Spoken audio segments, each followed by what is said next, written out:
Ya, malam-malam akhirnya. Akhirnya, Bet. Kelihatannya sesuai dengan tema kita. Ketika kelihatannya tidak adil. Oke. Cek sound, cek sound. Tes. Masuk, Bet. Suaranya pelan. Pelan banget. Pelan. Pelan nemen dah. Iya, iya. Yes, yes.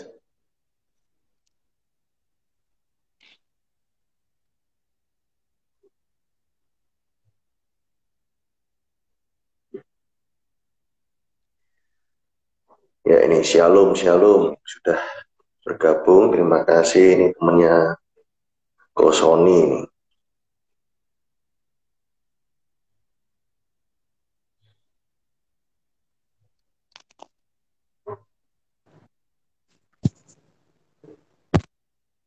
Pilih, Bet.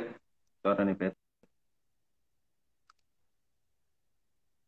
Halo, cek sound. Jelas, Bet. Kok kurang ini ya? Kurang keras ya? Kurang keras. Coba tak anu ya. Coba pakai headset ya.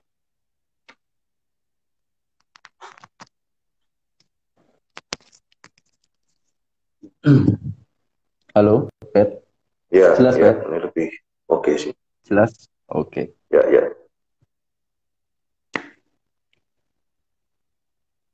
Oke, ini dengan panggilannya pada teman-teman pada manggil apa ini di sini bergabung? Tuh, silahkan dijawab dulu, silahkan disapa dulu. Ya. Malam, teman-teman semua. Malam. Shalom. Shalom. Mau perkenalkan diri, silahkan.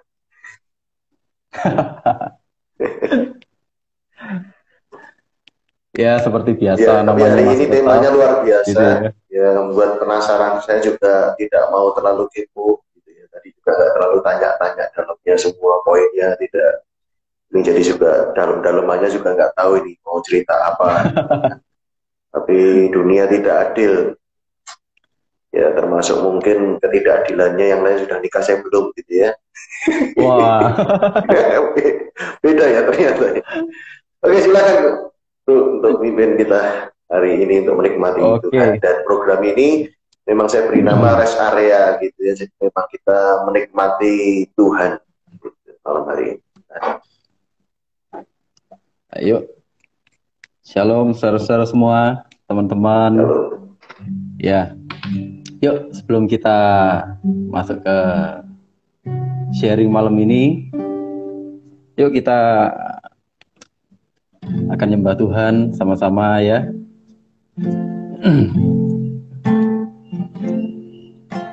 Yesus, Kau sungguh baik. Yesus, namamu indah. Yesus, ku cinta Kau selalu, ku tinggikan, ku agungkan selamanya. Saudara, bisa semua ya lagunya, ini lagu lama. Kita sambil nostalgia, kita mengingat-ingat lagi kebaikan Tuhan. Dia sungguh baik. Yesus, Kau sungguh baik. Yesus, namamu indah. Yesus, ku cinta Kau selalu, ku tinggikan, ku agungkan selamanya. Ku mau memujimu, ku selalu memujimu. Ku mau menyembahmu, ku selalu sembahmu. Kau yang layak terima semua pujian, kemuliaan hanya bagi Tuhan. Ku mau memujimu, ku Ku selalu pujimu, ku mau menyembahmu. Ku selalu sembahmu, kau yang layak terima semua pujian, kemuliaan hanya bagi Tuhan. Yesus, kau sungguh baik. Yesus, kau sungguh baik. Yesus, namamu indah. Yesus, ku cinta kau selalu, ku tinggikan, ku agungkan selamanya. Yesus, kau sungguh baik. Yesus, kau sungguh baik. Yesus, namamu indah. Yesus, ku cinta kau selalu, ku tinggikan, ku agungkan selamanya. Ku mau memujimu, ku selalu pujimu, ku mau menyembahmu, ku selalu sembahmu. Kau yang layak terima semua pujian, kemuliaan hanya bagi Tuhan. Ku mau memujimu, ku selalu pujimu, ku mau menyembahmu, ku selalu sembahmu. Kau yang layak terima semua pujian, kemuliaan hanya bagi Tuhan. Ku mau memujimu, ku selalu pujimu, ku mau menyembahmu, ku selalu sembahmu.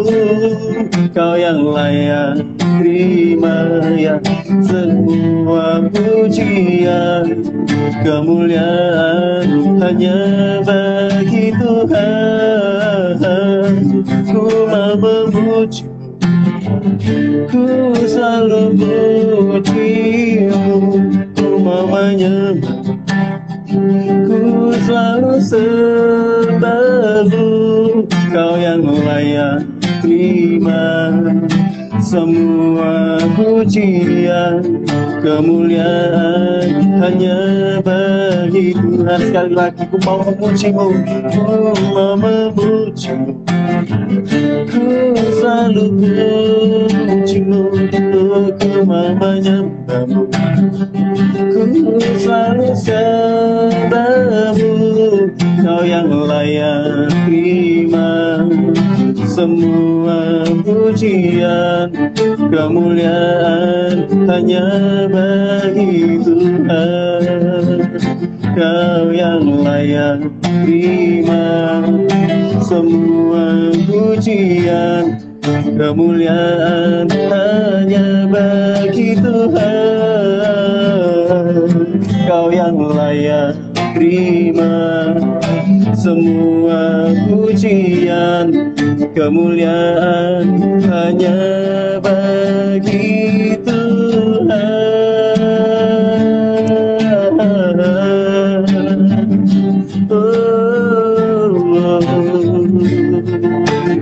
Segala kemuliaan hanya bagimu. Ku lakukan selamanya, Engkau baik, kasihmu sempurna di hidupku. Haleluya.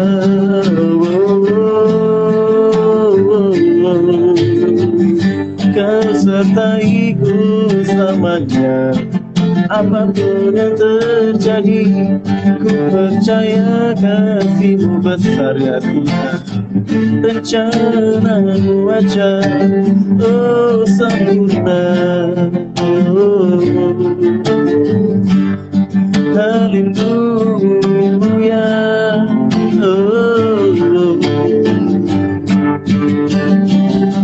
Mau memujimu, ku selalu pujimu, ku mau menyembahmu, ku selalu sembahmu. Oh yang layak terima semua pujian, kemuliaan hanya bagi Tuhan. Ku mau memujimu, ku selalu pujimu, ku mau menyembahmu, ku selalu sembahmu. Kau yang layak terima semua pujian, kemuliaan hanya bagi Tuhan. Oh, kau yang layak terima semua pujian, kemuliaan hanya bagi Tuhan. Oh, kau yang layak terima semua pujian, kemuliaan hanya bagi Tuhan.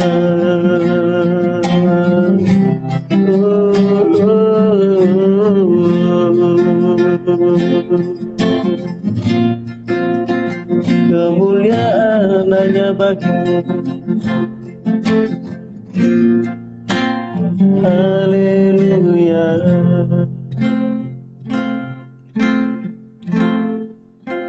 Terima kasih Tuhan untuk malam hari ini, malam yang sungguh indah Tuhan. Tuhan, kami boleh berkumpul bersama-sama Tuhan dalam acara live IG ini Tuhan. Rest area Tuhan. Kami percaya bukan sebuah kebetulan Tuhan. Malam hari ini ada bagi kami Tuhan. Kami percaya rencanamu ada dalam hidup kami Tuhan. Mari nyatakan apa yang Kau ingin Kau nyatakan di dalam hidup kami Tuhan. Terima kasih Tuhan untuk malam hari ini. Terima kasih untuk malam hari ini. Berkati kami semuanya, urapi kami semuanya Tuhan. Dalam nama Yesus kami berdoa dan kami mengucap syukur. Haleluya. Amin. Ya. Baik saudara, malam hari ini saya dengan Albert ini teman lama saya saudara. Ya, koncoplek kita. Dari masih zaman nom-noman saudara sampai hari ini. Ya, kita masih ya kita temenan cukup baik, cuman bedanya saya sudah menikah, dia belum gitu. Perlu jamaah khusus kayaknya. Oke saudara, malam hari ini saya akan share sedikit saudara tentang ketika keadaan menjadi seolah itu tidak adil bagi kita. Saudara, saya akan ambil dari Kejadian pasal 39 saudara, ayat 1 sampai 23. Ini kisah yang sangat terkenal sekali. Kita di sekolah minggu udah sering kita diceritai soal kisah ini. Tapi saya akan bacakan secara cepat buat kita semuanya ya. Sebelum nanti saya akan share sedikit. Yusuf di rumah Potifar. Adapun Yusuf telah dibawa ke Mesir, dan Potifar, seorang Mesir, pegawai istana Fir'aun, kepala pengawal raja, membeli dia dari tangan orang Ismail yang telah membawa dia ke situ. Tetapi Tuhan menyertai Yusuf, sehingga ia menjadi seorang yang selalu berhasil dalam pekerjaannya. Maka tinggallah ia di rumah tuannya orang Mesir itu. Setelah dilihat oleh tuannya bahwa Yusuf disertai Tuhan dan bahwa Tuhan membuat berhasil segala sesuatu yang dikerjakannya, maka Yusuf mendapat kasih tuannya dan ia boleh melayani dia. Kepada Yusuf diberikannya kuasa atas rumahnya dan segala miliknya diserahkannya pada kekuasaan Yusuf. Sejak ia memberikan kuasa dalam rumahnya dan atas segala miliknya kepada Yusuf, Tuhan memberkati rumah orang Mesir itu karena Yusuf, sehingga berkat Tuhan ada atas segala miliknya, baik yang ada di rumah maupun yang di ladang. Segala miliknya diserahkannya pada kekuasaan Yusuf, dan dengan bantuan Yusuf, ia tidak usah lagi mengatur apa-apa selain dari makanannya sendiri. Adapun Yusuf itu manis sikapnya dan elok parasnya. Yusuf ini ganteng, saudara, tampan sekali dia. Selang beberapa waktu, istri tuannya memandang Yusuf dengan berahi. Jadi dia mulai mulai naksir dia, saudara. Mulai naksir si Nyonya Potifar ini. Lalu katanya, marilah tidur dengan aku. Dia mulai menggoda, saudara. Tetapi Yusuf menolak dan berkata kepada istri tuannya itu, dengan bantuanku, tuanku itu tidak lagi mengatur apa yang ada di rumah ini. Dan ia telah menyerahkan segala miliknya pada kekuasaanku. Bahkan di rumah ini, ia tidak lebih besar kuasanya daripadaku. Dan tiada yang tidak diserahkannya kepadaku selain daripada engkau. Sebab engkau istrinya. Bagaimana mungkin aku melakukan kejahatan yang besar ini dan berbuat dosa terhadap Allah? Jadi Yusuf nolak, saudara. Walaupun dari hari ke hari perempuan itu membujuk Yusuf, Yusuf tidak mendengarkan bujukannya itu untuk tidur di sisinya dan bersetubuh dengan dia. Jadi dia makin menekan, saudara. Karena Yusuf ini budak. Budak ini nggak punya hak atas dirinya sendiri, saudara. Tapi Yusuf itu tetap punya hati yang punya integritas. Pada suatu hari, saya lanjut, masuklah Yusuf ke dalam rumah untuk melakukan pekerjaannya. Sedang dari seisi rumah itu, seorang pun tidak ada di rumah. Lalu perempuan itu memegang baju Yusuf sambil berkata, marilah tidur dengan aku.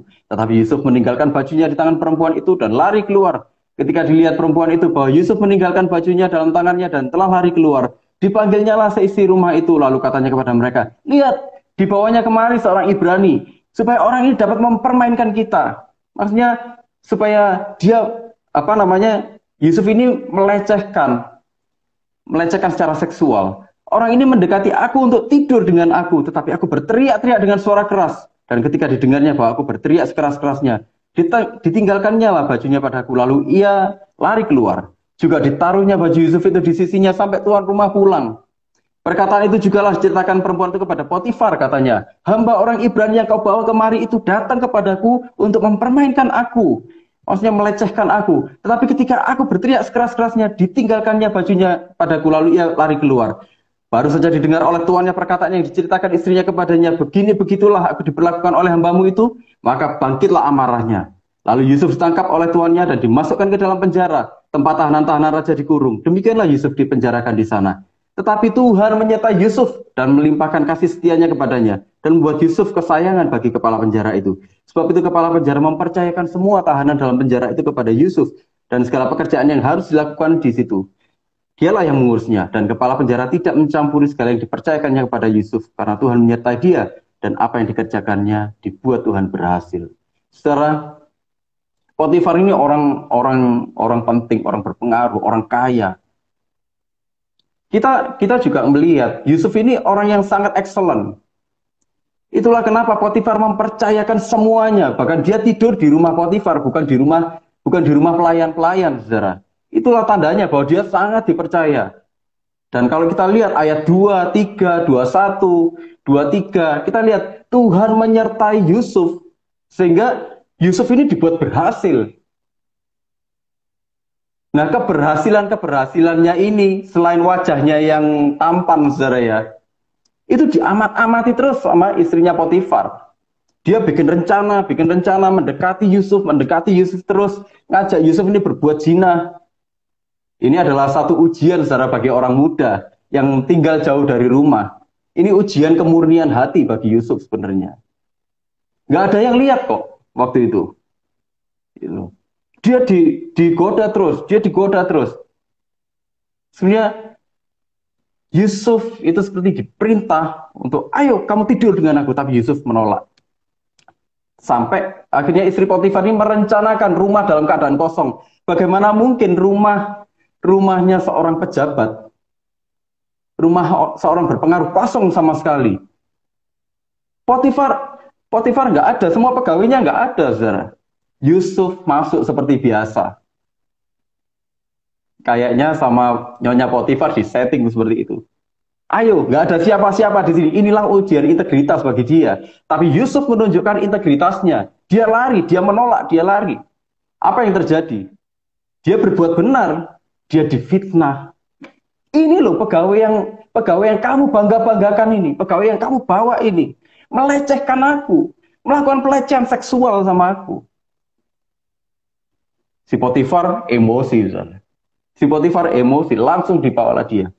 Tapi saya melihat Potifar sepertinya ragu. Ada keraguan-raguan. Kenapa? Dia sangat percaya pada Yusuf. Nggak mungkin Yusuf melakukan itu. Itulah kenapa Yusuf nggak dihukum mati. Sebenarnya kalau cuman dia budak aja, saudara, Potifar bisa langsung perintahkan hukuman mati. Dilemparlah dia ke penjara. Dalam hatinya, Yusuf mungkin mulai bertanya-tanya, Tuhan kenapa Tuhan? Kenapa ini terjadi Tuhan? Aku melakukan yang benar. Dulu di rumah bapakku pun seperti itu. Aku cuma cerita mimpiku. Tapi aku diperlakukan seperti itu sama kakak-kakakku. Aku mau dibunuh. Terus aku dijual. Terus aku sampai di rumah Potifar. Aku melakukan yang terbaik. Aku hidup benar. Ada kesempatan-kesempatan untuk berbuat dosa. Ada kesempatan. Ini istrinya Potifar yang ngajak loh, saudara. Rumah dalam kondisi kosong. Siapa yang tahu kecuali tiga pribadi, Yusuf, istrinya Potifar, dan Tuhan yang tahu. Itu loh. Yusuf bertanya-tanya dalam hatinya, kenapa Tuhan ini terjadi? Kenapa Tuhan ini terjadi?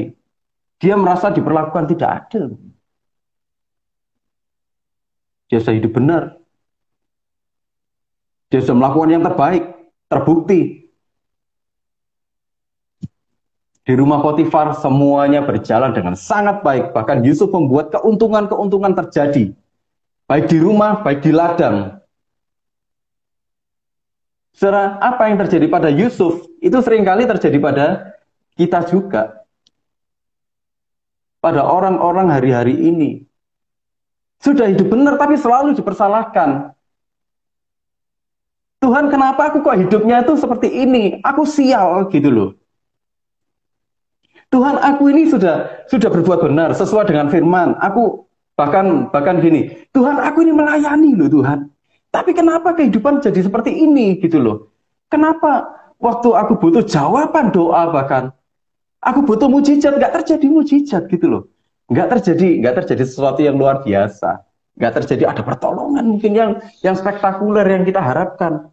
Atau mungkin kita dipersalahkan orang, bahkan waktu kita berbuat baik. Kita tolong orang tapi malah kita difitnah. Berapa banyak ada kejadian-kejadian seperti itu, saudara. Ada begitu banyak kejadian seperti itu.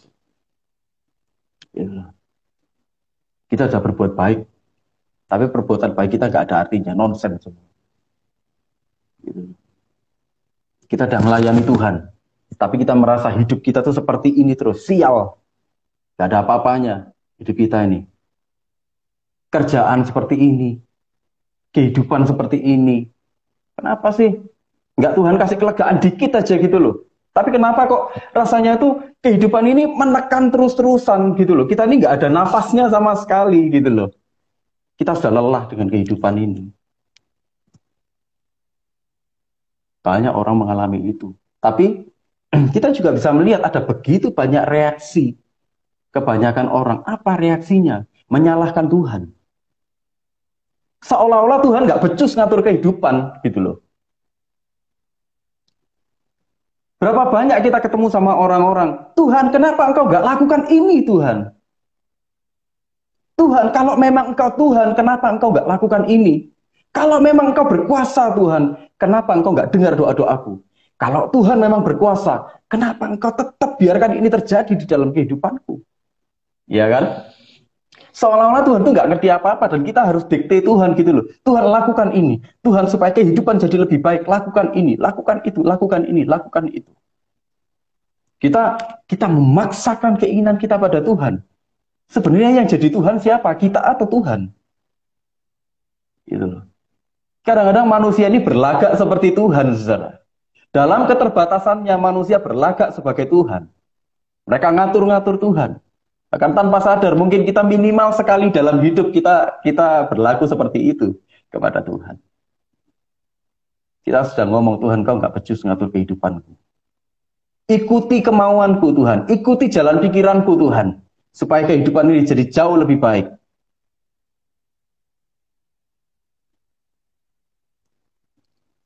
Yang Tuhan siapa? Gitu. Ini sebenarnya siapa? Manusia nggak pernah merasa dirinya ini terbatas. Saudara, kita ini hidup di dunia yang nggak sempurna, saudara. Kita ini hidup dalam dunia yang tidak sempurna. Kita ketemu dengan banyak orang yang berbeda, hatinya berbeda. Ada orang yang kelihatannya alim, tapi di dalamnya bejat, saudara.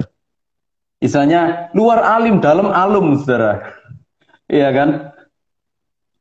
Kelihatannya pelayanan, tapi nipu orang sana-sini. Kelihatannya tahu banyak ayat, saudara. Tapi selingkuhannya di mana-mana. Dan pakai pembenaran, pakai ayat gitu loh, saudara. Iya kan? Kita lihat ada banyak orang yang kelihatannya baik, mengecewakan hidup kita. Kita melihat ada banyak pengorbanan yang sudah kita lakukan, tapi hasilnya selalu mengecewakan kita. Kenapa? Dunia ini sudah nggak sempurna, saudara. Ada begitu banyak kekurangan. Situasinya nggak sempurna, orangnya nggak sempurna, hatinya tidak sempurna, segala sesuatu tidak sempurna. Bagi orang percaya, saudara, kita mengalami ketidakadilan demi ketidakadilan. Sebenarnya ini adalah sebuah proses. Ini adalah sebuah ujian karakter. Bagaimana kita melihat Yusuf? Apakah kita menghujat Tuhan dengan itu? Saudara, dalam satu perikop ini kita melihat bagaimana Yusuf tidak ada keluar satu kata pun dia menghujat Tuhan. Tidak ada satu kata pun dia protes sama Tuhan. Dia bertanya-tanya, ya. Dia bertanya-tanya, dia nggak tahu alasannya kenapa kok jadi seperti ini gitu loh. Dia nggak tahu alasannya, dia bertanya-tanya, tapi dia tidak menghujat Tuhan. Ujian itu dia lalui dengan baik, saudara. Itulah kenapa kita lihat bagaimana Yusuf dimanapun, bahkan di penjara pun dia dipercaya. Karakter asli seseorang itu sebenarnya tampak waktu berhadapan dengan kesempatan-kesempatan yang menggiurkan, tapi nggak ada orang tahu, saudara. Iya kan? Nggak ada yang lihat, ada kesempatan besar, kesempatan enak. Iya kan? Itu ujian yang sesungguhnya, itu ujian integritas, saudara. Integritas ini ngomong soal tanggung jawab. Tanggung jawab kita di hadapan Tuhan. Bukan tanggung jawab kita, bukan cuma tanggung jawab kita di hadapan orang. Supaya orang melihat kita ini orangnya baik. Enggak. Integritas itu adalah tanggung jawab kita di hadapan Tuhan. Bagaimana waktu nggak ada orang sekalipun, kita tetap melakukan bagian kita. Kita tetap melakukan kebenaran. Gitu loh. Bukan untuk dipuji orang, tapi karena kita ingin menyenangkan hatinya Tuhan. Itulah kenapa Yusuf tunduk pada kebenaran. Yusuf tunduk pada prinsip. Dia diperlakukan tidak adil, tapi tidak ada satu kata pun dia keluar menghujat Tuhan. Buat apa aku melakukan itu semua? Gitu loh. Kalau pada akhirnya seperti ini, endingnya seperti ini, buat apa? Enggak, Yusuf enggak seperti itu, saudara. Yusuf enggak seperti itu. Dia menerima semuanya itu dengan baik. Ada pertanyaan tentang ketidakadilan. Wajar, kita manusia, saudara. Waktu kita diperlakukan tidak adil, waktu daging kita dicubit, saudara. Kita bertanya-tanya, kenapa Tuhan ini terjadi? Itu wajar. Tapi jangan sampai kita jadi kecewa. Gitu. Kalau kita lihat lebih jauh lagi, kita jalan lebih jauh lagi, kita akan melihat dalam segala hal sebenarnya rencana Tuhan sedang terjadi. Yusuf, di dalamnya ada rencana Tuhan. Semenjak dia masih di rumah bapaknya, sampai nanti Israel, saudara-saudaranya masuk ke tanah Mesir, barulah di situ Yusuf ngerti. Kamu memang mereka-rekakan yang jahat. Gitu loh. Tapi Tuhan mereka-rekakan yang baik. Proses dalam hidup itu, saudara. Ketidakadilan itu adalah sebuah proses dalam kehidupan kita. Dan kalau kita menikmati proses Tuhan, proses itu sebenarnya bukan cuma untuk kita loh. Banyak orang berpikir, Tuhan pulihkan aku, Tuhan pulihkan aku. Aku, terus aku. Gitu loh. Berdoanya untuk apa? Aku. Tuhan pulihkan aku, Tuhan pulihkan aku terus. Tapi kita nggak pernah tanya, Tuhan rencanamu apa di dalam hidupku? Tuhan, lewat kejadian demi kejadian ini, apa sebenarnya yang sedang engkau inginkan? Apa yang engkau kerjakan di dalam hidupku? Kita nggak pernah tanya. Banyak orang nggak peduli dengan itu.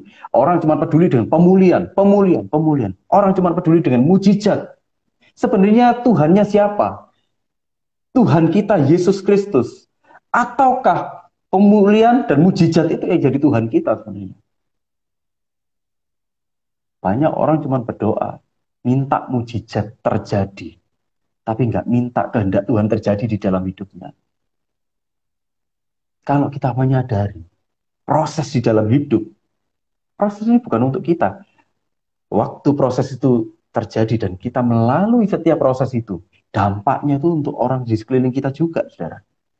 Kita lihat Yusuf, waktu jangkanya jauh ke depan, apa yang terjadi? Dia menyelamatkan sebuah bangsa, saudara. Sebuah bangsa pilihan Tuhan. Tuhan pakai Yusuf, saudara. Yusuf baru menyadarinya di kemudian hari. Dia nggak tahu hari itu, saudara. Yang dia lakukan apa? Dia menerimanya. Dia menerima. Meskipun dalam pikirannya dia bertanya-tanya, Tuhan kenapa, Tuhan kenapa? Tapi dia menerima dan menjalaninya. Itulah kenapa kita lihat di Kejadian pasal 39 ayat 2, 3, 21 dan 23. Tuhan menyertai Yusuf. Secara manusia sering kecewa kepada Tuhan waktu kejadian demi kejadian menjadi tidak adil. Kenapa? Karena manusia berusaha mengkotak Tuhan dalam sudut pandang keterbatasannya. Manusia ini terbatas. Itulah kenapa dia takut dengan apa yang akan terjadi ke depan. Waktu dia takut dengan apa yang terjadi ke depan, dia berusaha mengkotak Tuhan dalam keterbatasannya.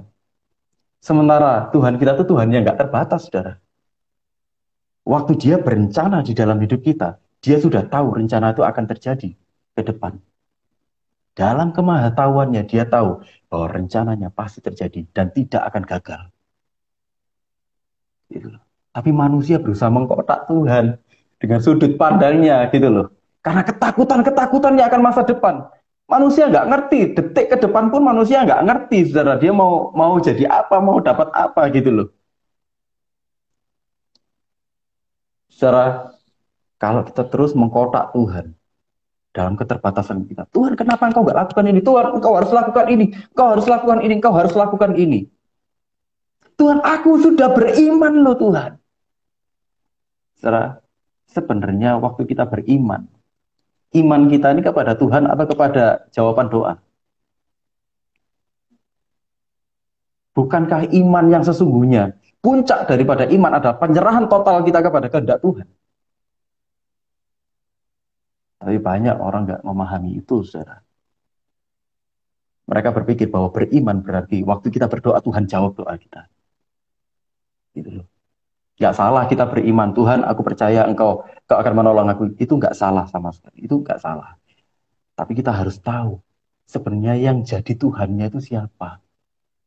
Di balik semuanya itu, di balik semua doa-doa kita harus punya hati yang berserah total kepada kehendak Tuhan. Manusia harus menundukkan dirinya pada rencana Tuhan. Karena dia tahu, disitulah kita akan melihat kemahabesaran Tuhan. Kita akan menikmati rencana demi rencana Tuhan itu terjadi di dalam hidup kita. Mungkin kita nggak tahu kenapa kok harus seperti ini, kenapa kok harus seperti itu. Seiring dengan berjalannya waktu, kita akan melihat, oh ternyata begini. Oh ternyata maksudnya Tuhan itu ini. Oh ternyata ini. Untung aku nurut Tuhan ya. Secara kalau kita lihat 4 kali Tuhan menyatakan menyertai Yusuf.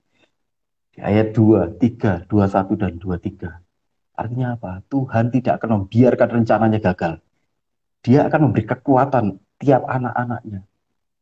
Itulah kenapa, saudara, apapun pergumulan kita hari ini, apapun masalah kita hari ini, apapun ketidakadilan yang kita alami hari-hari ini, kembalilah pada Tuhan.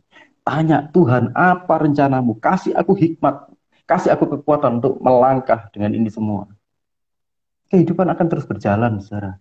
Libatkan Tuhan, lakukan yang terbaik dan biarkan Tuhan yang pimpin hidup kita. Dalam hidup kita masing-masing, saudara. rencana dan proses Tuhan itu sedang terjadi. Jangan cuma fokus pada kacamata ketidakadilan kita. Tapi mulailah kita melihat, Tuhan, apa rencanamu? Apa rencanamu? Jadilah seperti Yusuf yang hatinya ini berserah total kepada Tuhan. Dia nggak menyalahkan Tuhan. Dia bertanya. Dia nggak menyalahkan Tuhan. Tuhan, engkau nggak becus ngatur hidupku. Enggak, saudara. Kita nggak lihat kata-kata hujatan keluar dari mulutnya Yusuf. Yusuf melalui semuanya.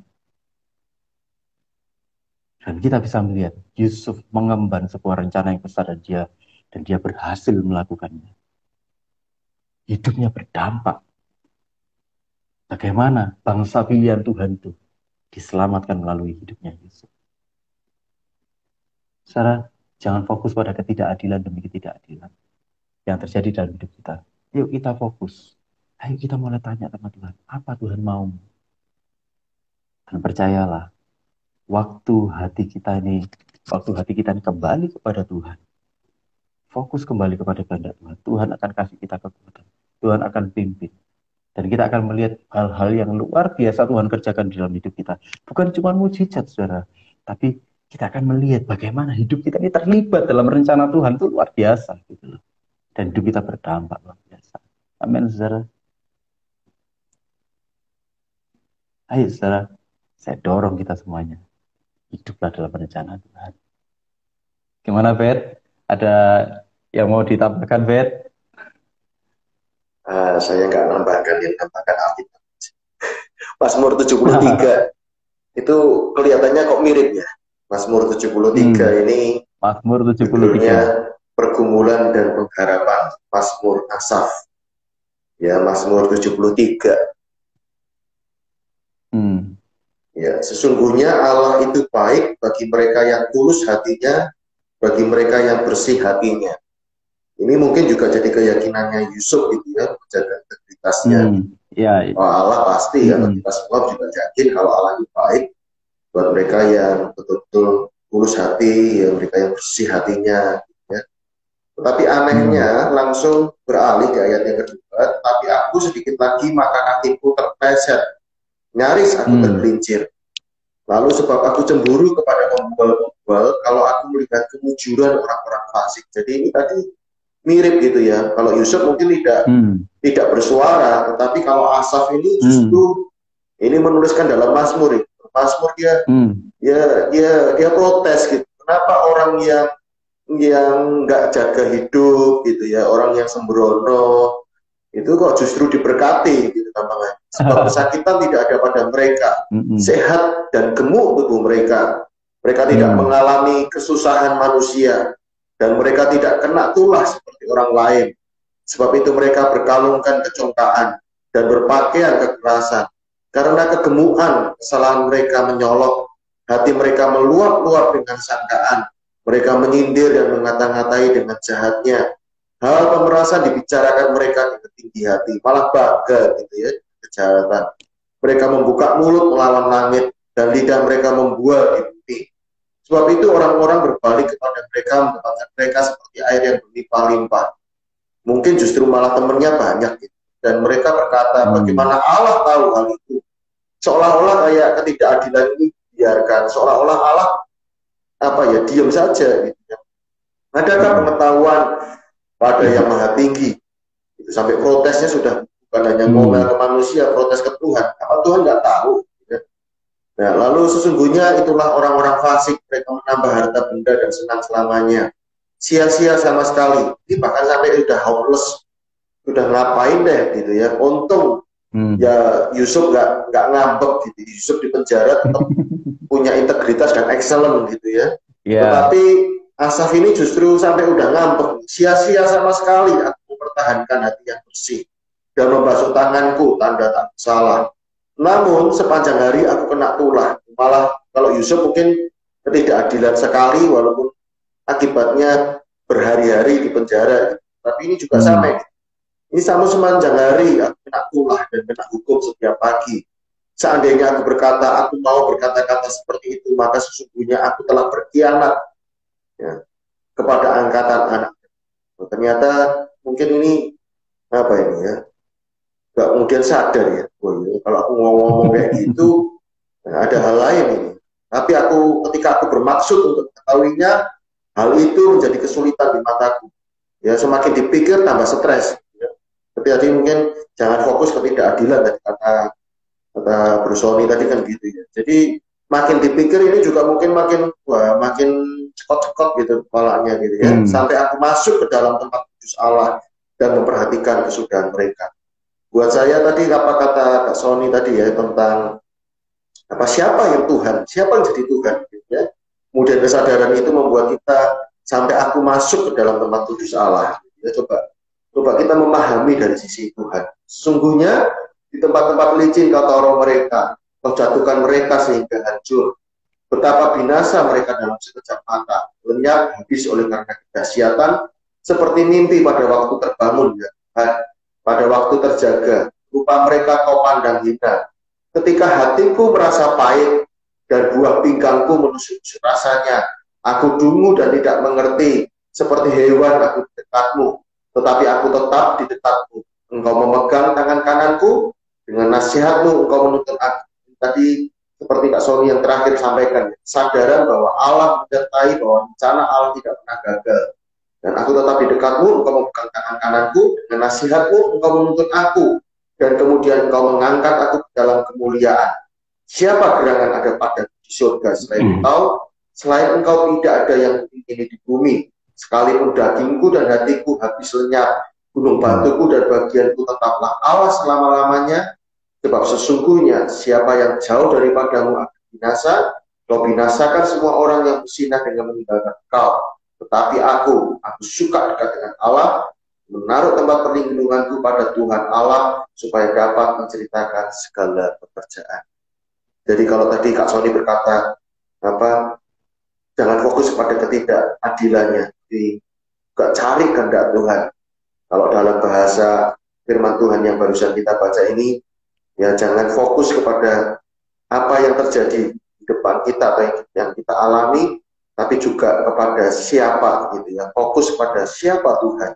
Balik tadi kepada apa yang dikatakan Rasul juga ya tentang siapa yang sebenarnya jadi Tuhan.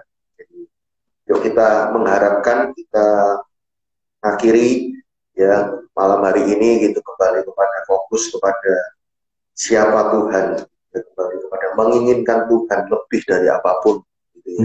Dan kita tetap mempercayai, tetap mengakui bahwa Tuhan baik, bahwa Tuhan pegang kendali atas semua hal yang terjadi kita.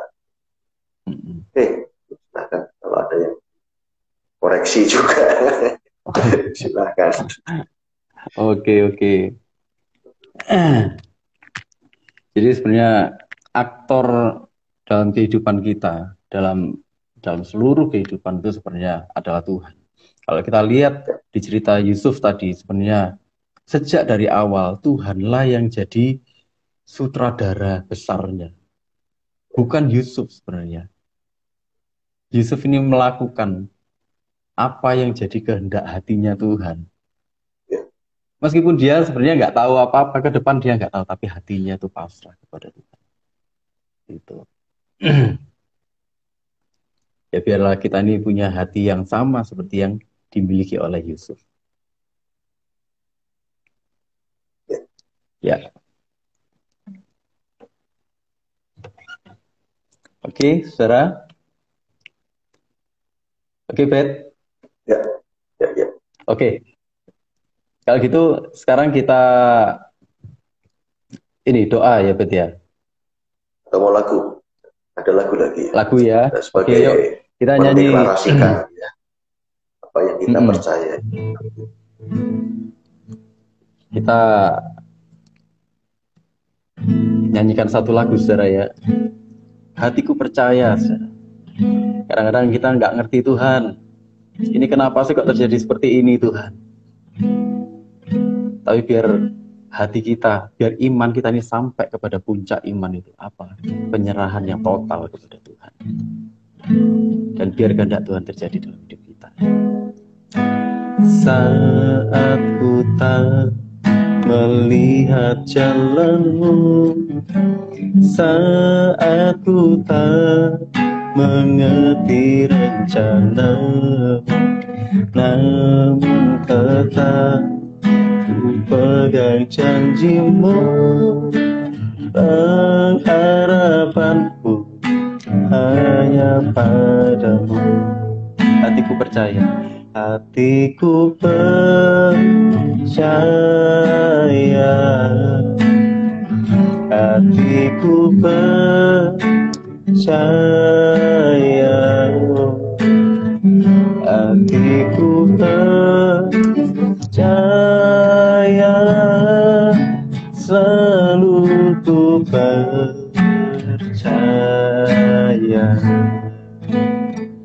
Saat ku tak melihat jalanmu,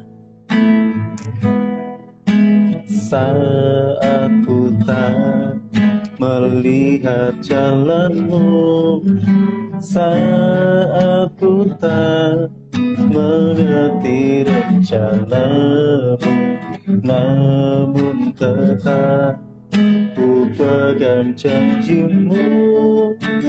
Pengharapanku hanya pada hatiku percaya, hatiku percaya, hatiku percaya, hatiku percaya, selalu ku percaya, hatiku percaya, hatiku percaya, hatiku percaya, selalu aku percaya, hatiku percaya, hatiku percaya, hatiku percaya, hatiku percaya, selalu ku percaya. Sekali lagi, hatiku percaya, hatiku percaya, hatiku percaya, hatiku percaya, selalu ku percaya, hatiku percaya, selalu ku percaya, hatiku percaya, selalu ku percaya.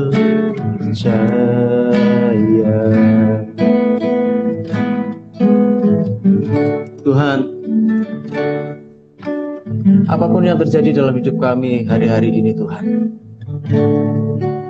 kalau kami merasa kami mengalami hal-hal yang tidak adil dalam kehidupan ini, Tuhan, terlalu susah Tuhan, mungkin kita berteriak seperti itu sama Tuhan. Tuhan, hal ini nggak bisa aku tanggung Tuhan.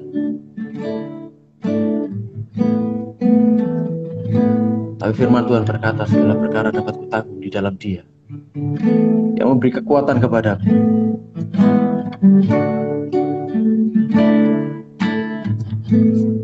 Terima kasih Tuhan. Terima kasih Tuhan. Di dalam nama Yesus, apapun pergumulan kita hari-hari ini, entah kita bergumul dengan hubungan-hubungan, entah kita bergumul dengan sakit penyakit, entah kita bergumul dengan keuangan, dengan pekerjaan, apapun pergumulan kita, di dalam nama Yesus, di dalamnya kita akan menyadari rencana Tuhan terjadi. Dan di dalam nama Yesus kita akan mengalami pimpinan Tuhan. Di dalam nama Yesus kita akan mengalami terobosan demi terobosan, supaya kita melihat betapa besarnya Tuhan di dalam hidup kita. Terima kasih Tuhan. Jadikan kami orang-orang yang berserah penuh kepadamu Tuhan. Jadikan kami orang-orang yang sampai kepada puncak iman kami Tuhan. Ada penyerahan yang total kepada-Mu. Terima kasih Tuhan. Terima kasih untuk malam hari ini. Dan terima kasih untuk hidup kami Tuhan. Terjadilah rencana-Mu di dalam hidup kami. Karya-Mu sempurna dalam hidup kami Tuhan. Berkati kami semuanya malam hari ini. Berkati juga Albert Tuhan sebagai host yang sudah mengadakan acara rest area ini Tuhan. Pakai hidupnya luar biasa, berkati hidupnya luar biasa. Apapun yang jadi pergumulannya, Engkau akan jawab dengan cara yang ajaib. Demikian juga kami semuanya Tuhan.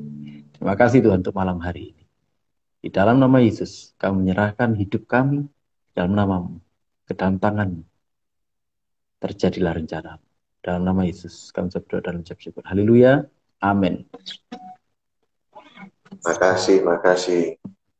Ini rasanya Sama-sama. mesti lanjut depan ini. Coba di TikTok kali. TikTok kan sekarang ada TikTok Live.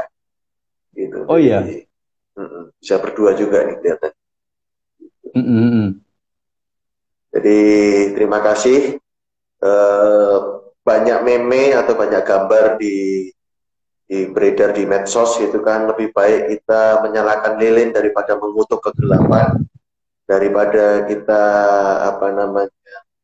protes gitu ya. Kita tidak bisa mengendalikan sesuatu di luar kita dengan banyaknya hoax, banyaknya konten-konten yang kalau bahasa saya itu banyak konten yang tontonan tapi tidak memberi tuntunan. Jadi mari kita berkreasi, mari kita produksi tayangan-tayangan yang memberikan banyak tuntunan. Terima kasih buat Kak Sony, buat firman-Nya, buat sharing malam hari ini waktunya semua. Sama-sama. Dan semoga siapapun yang melihat tayangan inilah maupun rekaman berikutnya di YouTube, biar kiranya dikuatkan. Siapapun yang mengalami mungkin rasa tidak adil, biar dikuatkan. Terima kasih. Selamat malam semuanya, sampai jumpa lagi. Dan terima kasih sudah bergabung, yang belum sapa. Terima kasih semuanya. Yuk, sampai ketemu lagi. Sampai ketemu lagi. Yeah. God bless.